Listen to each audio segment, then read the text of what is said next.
ഉമ്മമാരെ റബീഉൽ അവ്വൽ 12-ന് നിങ്ങളൊക്കെ അണിഞ്ഞൊരുങ്ങണം. നിങ്ങളൊക്കെ വീട്ടിനുള്ളിൽ അണിഞ്ഞൊരുങ്ങണം, പുറത്തേക്ക് വരണ്ട. അങ്ങനെ നിങ്ങളെല്ലാവരും ആ ടൈമിൽ ഒളൂ ചെയ്ത് നല്ല വസ്ത്രങ്ങളൊക്കെ ഇടൽ സുന്നത്തുണ്ട്. റസൂലുള്ളാഹിൻ്റെ ജന്മദിനത്തിൽ നല്ല വസ്ത്രങ്ങൾ സുന്നത്താണെന്ന് കിതാബിലൊക്കെ പറഞ്ഞിട്ടുണ്ട്. അങ്ങനെയൊക്കെ ചെയ്യുക. പുതിയ സാധനങ്ങളൊക്കെ ഉപയോഗിക്കാൻ തുടങ്ങാൻ നല്ലത് റബീഉൽ അവ്വൽ 12-നായിട്ടാണ് ഉസ്താദുമാരുടെ അഭിപ്രായം. ഞങ്ങളൊക്കെ അങ്ങനെയാണ് തുടങ്ങാറുള്ളത്. അപ്പോൾ പുതിയതൊക്കെ ഉപയോഗിക്കാൻ പറ്റുമെങ്കിൽ ഉപയോഗിക്കുക, അല്ലെങ്കിൽ ഉള്ളത് നന്നാക്കിയിട്ട് ഉപയോഗിക്കുക. എന്നിട്ട് ഒരു 3-3:30 മണിക്ക് ഒക്കെ എഴുന്നേറ്റ് കുളിച്ച് വൃത്തിയായി, മക്കളൊക്കെ കുളിച്ച് വൃത്തിയാക്കി ഡ്രസ്സൊക്കെ ധരിപ്പിച്ച്, ഭർത്താക്കന്മാരും വലിയവരുമായ ആളുകളൊക്കെ നമ്മൾ അവരെയൊക്കെ പള്ളിയിലേക്ക് പറഞ്ഞയച്ച് എല്ലാ ജുമാഅത്ത് പള്ളികളിലും നിസ്കാര പള്ളികളിലും ഇൻഷാ അല്ലാഹ് ഈ മൗലിദ് നടക്കുന്നു.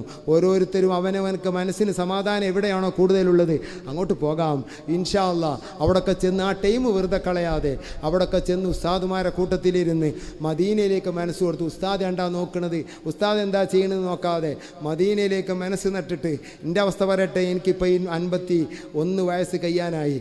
എൻ്റെ ഇത്തര കാലം മുത്തുനബി എന്നോട് എന്തൊക്കെ പറഞ്ഞു, എന്നെന്തൊക്കെ ഏൽപ്പിച്ചു, എവിടൊക്കെയാണ് എത്തിയത് ഒന്നും അറിയില്ല.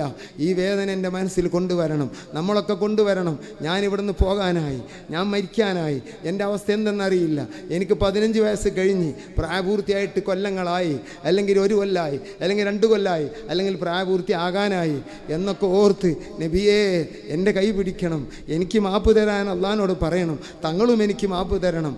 ഇങ്ങനെയുള്ള വേവലാദികൾ ഓരോന്ന് ഇരുത്തത്തിലും നൃത്തത്തിലും മൗലിദിൻ്റെ സദസ്സിലിരുന്ന് സങ്കടപ്പെട്ടിരിക്കുക.